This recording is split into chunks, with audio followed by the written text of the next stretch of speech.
Good afternoon and welcome to this webinar to subject ECT, Comprehend Media.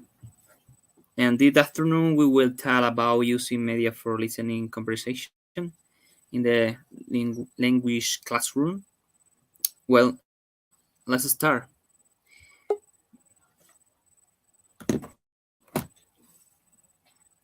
This diapositive, okay?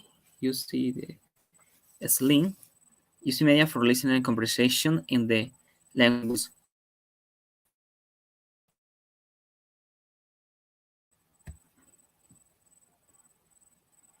Okay, this question, what the skill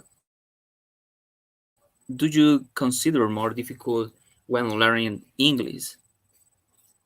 This list you write in the chat. Uh,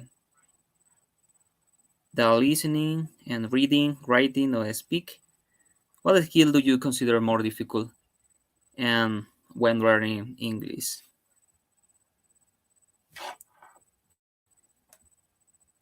Wait.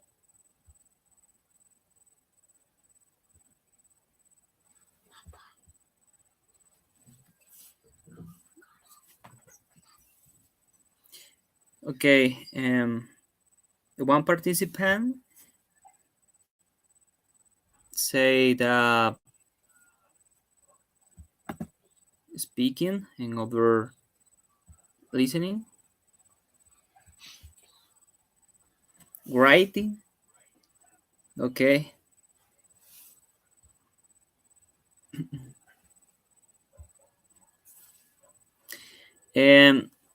Thank you for your participation.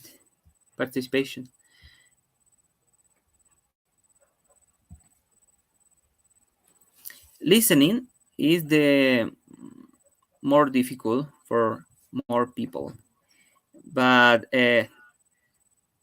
Van der Geen 20 and therefore listening is the hardest skill to learn. They say the perception, substantial, cultural, and contextual phonetic lexicon knowledge is important, but uh, the people understand the cultural context phonics. The lexical is important for you understand and other language. A student and instructor is more important that a student and instructor for uh, your experience are significant. Um, Houston 20 or 3, they say comprehension of both of processing also listening information. There are two classes. One, localist network, so that the phoneme, syllables, colors, and word stands. And two, parallel distributed processing, PDP, subjective public, and modern nodex. Yeah. Activity listening skill. I say the watches the video. I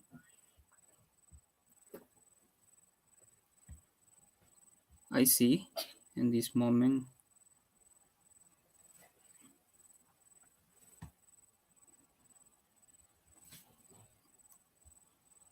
Moment, please.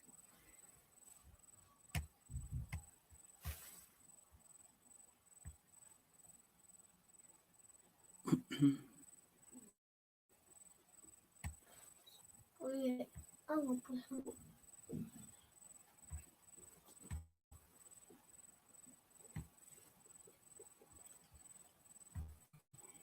You see the video? Can you see the video, please?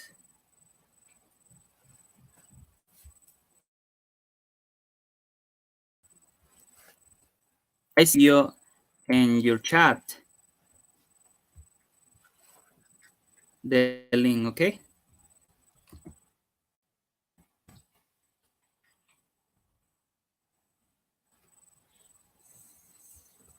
Now let's start the video. In this video, I say the ability. We're going to talk about active listening skills. So let's get into.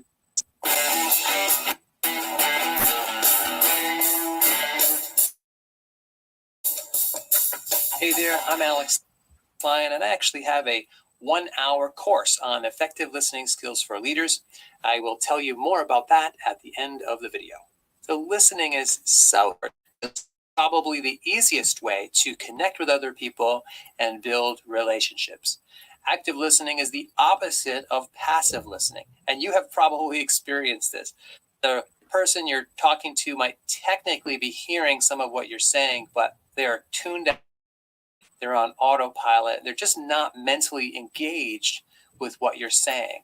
And as the speaker, this can be very dissatisfying, very discouraging when people really aren't paying attention to us. Like, why am I even talking in the first place? But active listening looks, sounds, and feels obvious. Active listening means listening completely. But before anybody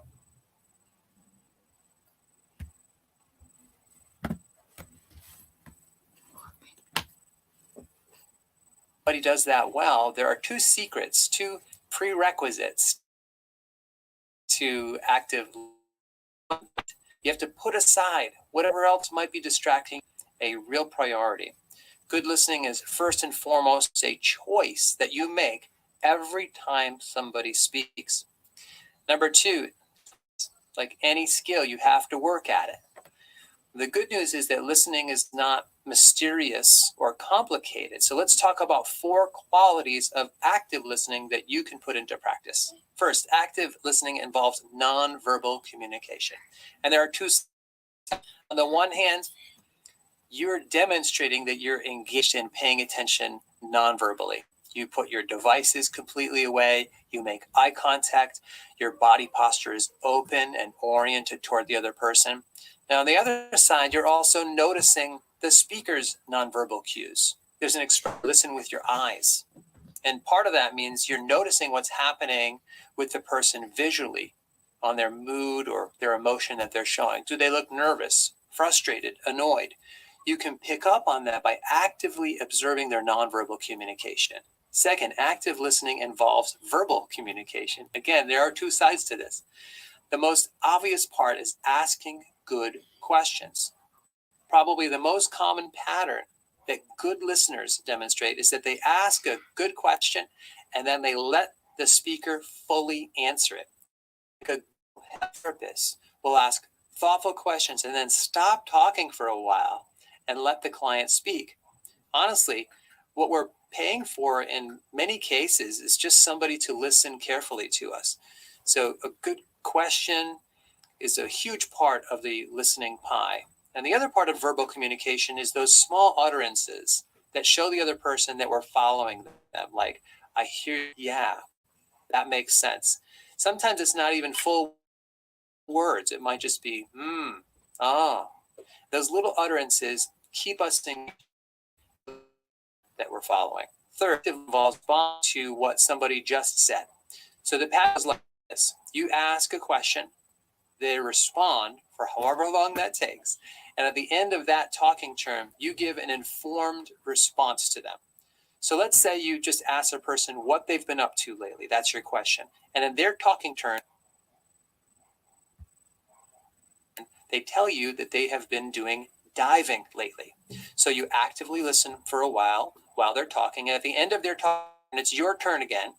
And this is where you show that you were actively following along, interested in what they were saying. And you can do this by reflecting back what you just heard. You might say something like, wow, that sounds like an exciting sport. That's really cool that you're doing that. Or you could ask another follow-up question. I had no idea that you were into diving. How did you first get into that? Of course, you could do a little bit of both, like I just did. You could informed, reflective statement, and then ask a follow-up question. The key is to respond to what they have just been saying. What you don't want to do is just look at them blankly and not react when they're done talking. And you've probably had somebody do this to you. You tell them about part of your day or something about your life. They just have this face. That's not active listening. If you want a gold star for active listening, then you have to respond to what they just said.